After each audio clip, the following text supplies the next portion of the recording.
I had to adjust the camera right there. Hello, kids. This is Mr. King here with the younger guys lesson. So if you can see what's on the table in front of me, kind of hard to see this white on white here, but I've got an index card. I have myself a pipe cleaner. You could use a little piece of wire if you had it on hand. And then I will have, sorry, I gotta move these over from another project.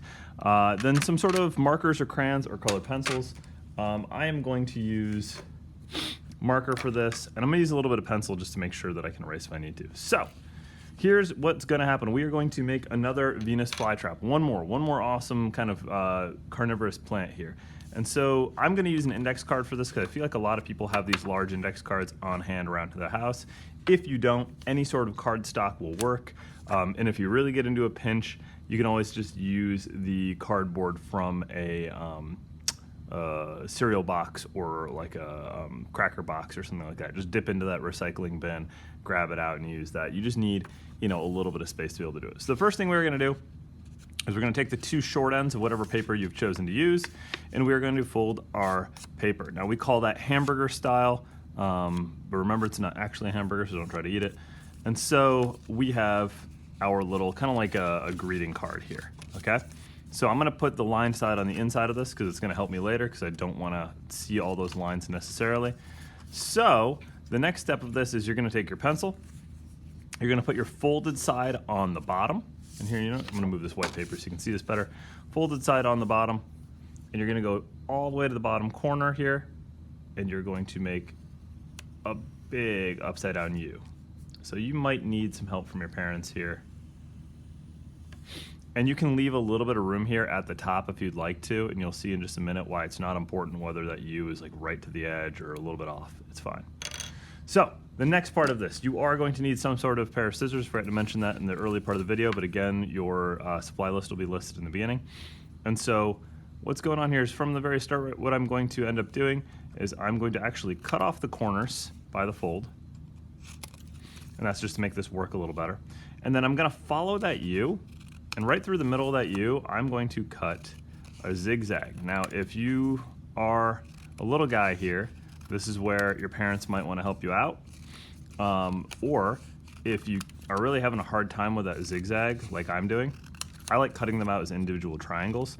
But even if that's too much, if you're getting frustrated and you're like, oh, Mr. King, how can you make me try to cut that? Well, don't worry too much about it, because what we can do is we can actually just cut the U, and then we can draw the stuff in, and that would be okay too.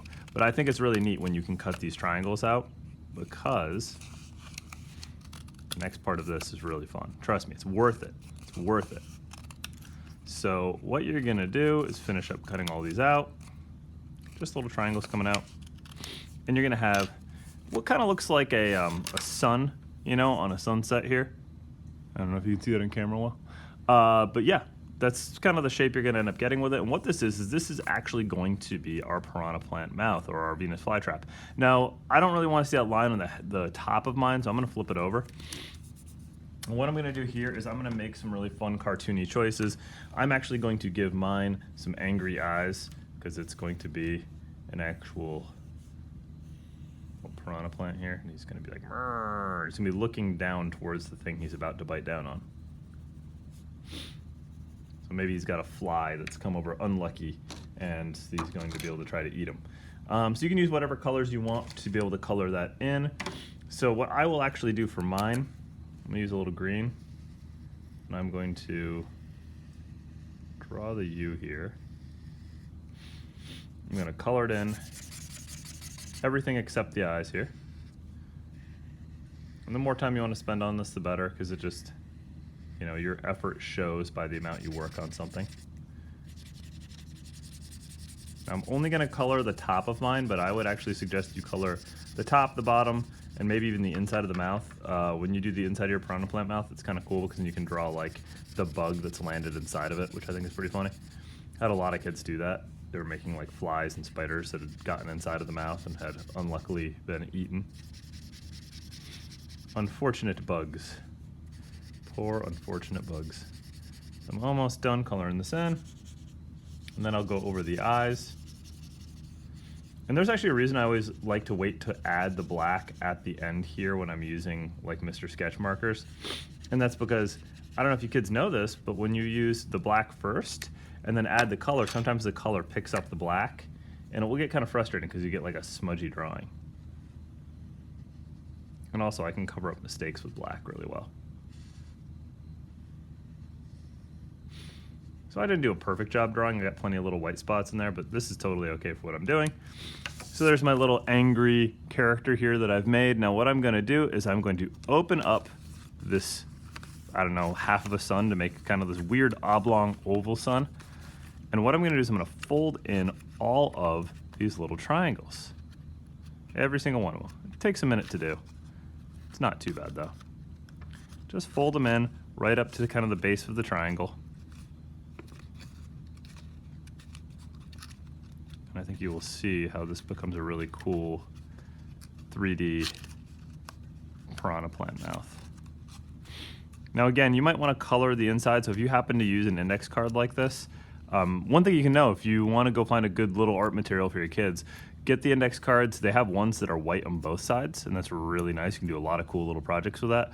But I'll tell you, if you get the line side like I do, or the line ones like I do here, just color marker over that, and you won't even notice that there's lines there. So here's my awesome piranha plant. You guys can see he's actually got teeth now. Okay, and we're only one step away. Now we're gonna add the stem. Now what you could do if you've got pipe cleaners like this, you can get more than one. You can make leaves out of it and stuff on here, maybe some thorns, or maybe just some other, cool bits coming off of it. But here's a little tip for you.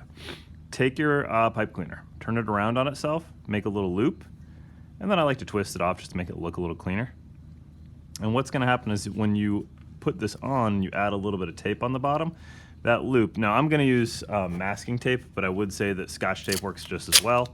I've just got this oversized 2-inch masking tape that I had really close to me here, so I'm going to use that. But what you're going to do is you are going to tape that loop onto the bottom, and there's a reason why we made that loop, which is when we tape this on, a little extra there, when we tape this on,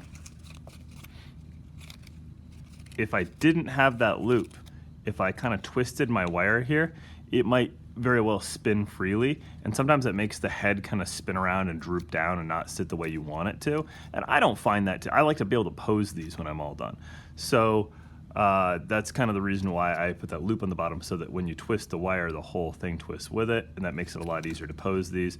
So this is basically done. Now I would definitely add more if this was a real project, but since I don't want to have you guys sit and watch me forever, you can see that I can do some fun stuff with this wire, and I can kind of pose my plant, and he's kind of dangling there. I love taking these and actually sticking them, on the wall, like putting them on something and then twisting the end off onto it like a twist tie. And then you can have your piranha plant coming out from your wall. If you want to be really cool, you can even do some little leaves out of paper and put them over the end of the wire on the bottom, and it makes it look like, it's an actual plant coming out of the wall. But they're a lot of fun. The kids made a ton of these. I actually have already hung a bunch up on the walls coming out of the cork boards from their classrooms. So yeah, pretty easy, pretty fun. You do tend to need a little adult help doing those zigzag teeth. But again, if you don't want to do that, you can just cut the U normally and then just draw the teeth on the inside of the mouth there. That works as well. Okay? So that is it, guys. It's a pretty quick, pretty simple one, but it is just a lot of fun. This is really neat because we get to talk to the kids about the difference between 2-dimensional and 3-dimensional, and with the really little ones, they do actually very much understand that. I like to talk to them about shapes and forms. Shapes are flat, forms are 3-dimensional. So you just go over again and again and say like, hey, I'd like to toss you this circle. And they go, well, you can't toss a circle, it's flat, Mr. King. And then you say, oh, well, can I toss you this ball? And they say, yes, you can. I say, yeah, it's 3-dimensional. So if you want to do a little talk with your kids, a little chat, let them know the difference between 2D and 3D. That's a fun thing to do. If your kids are just watching this video with me, hey, check it out. I'll actually talk to you a little bit about 2-dimensional and 3-dimensional stuff more as this year goes on, because that's one of the big things we're going to be learning. All right? So have a wonderful day. Make your creepy piranha mouths. Please share with me any of the photos, the ones that you've made. And I will see you next time for another lesson. Bye-bye.